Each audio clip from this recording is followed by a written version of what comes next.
at themselves and blame themselves, because Belgium have been miles off from where they were 4 years ago to where they are now.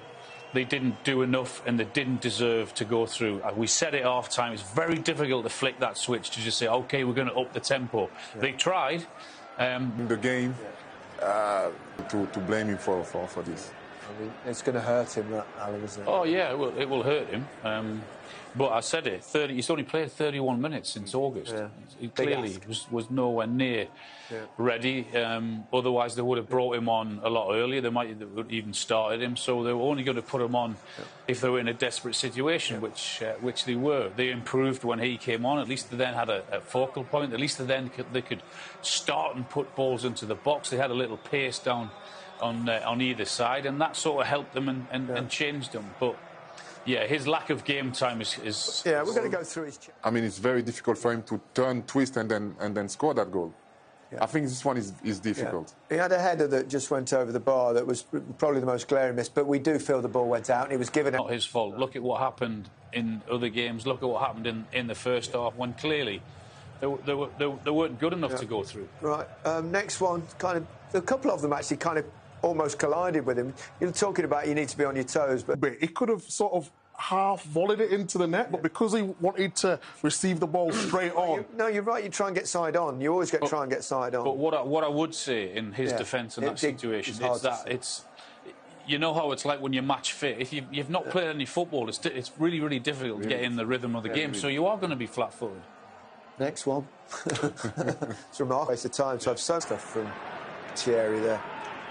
Devastating. Obviously, I worked with Shearer. You would inevitably blame yourself.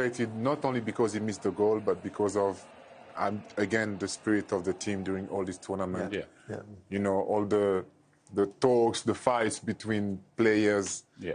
You know, this is what he's frustrated about, more than the goals, I think, that he missed. Well, Roberto Martinez's contract ends at the end of this World Cup, which is... What he's trying to say, and I know how difficult it was, because he couldn't retire all of those experienced players coming into this World Cup. He had to involve them because of what they've achieved and what they've done for Belgium. So he knows that this was going to be the last tournament for several of them. It was just a tournament too much for them. So would you have played some of the younger players in this tournament? Well, clearly he should have. And I mean, he says he's got no regrets. I'm sure he has.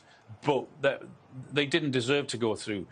I didn't expect them to be brilliant, but I expect them to be better than what they were. But he had to involve some of those players that have got well over 100 caps. They have to be in charge of their career and when it ends at international level because of what they've done. I just think that this tournament has just gone on that little bit too long for a lot of those experienced players. But if he wouldn't have started Hazard, say, in the first game, it would have been a bigger story. So it was a catch-22. I don't think so. I don't think so, because Hazard hasn't played for the past, 2, 3 well, realistically 3 years at least. You know, so... I think it's easy sometimes. When you've got a manager and you've got to manage these big characters. Big egos, big... Yeah, sometimes you're thinking, OK... But you've got to be strong. It's your job. Yeah, but Hazard's not been awful this tournament. He's not been the Hazard of old. Of course not. We're not blaming Hazard. You know, that's where Didier Deschamps is really good at. You know, he's bringing new players who never played for a World Cup, and they're starting the game. So he's bringing this competition between... He's saying to the old guys, hey, be careful, because... You know, this guy can be there. He can start. Look at Varane.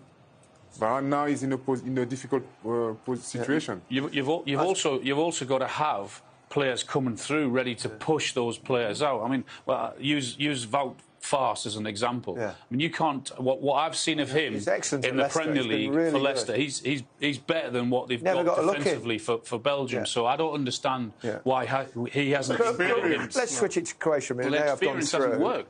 So you know, they've kind of done it. They've got experienced players, old players, but they brought in people like they've got Perisic and Modric, and you know, but they've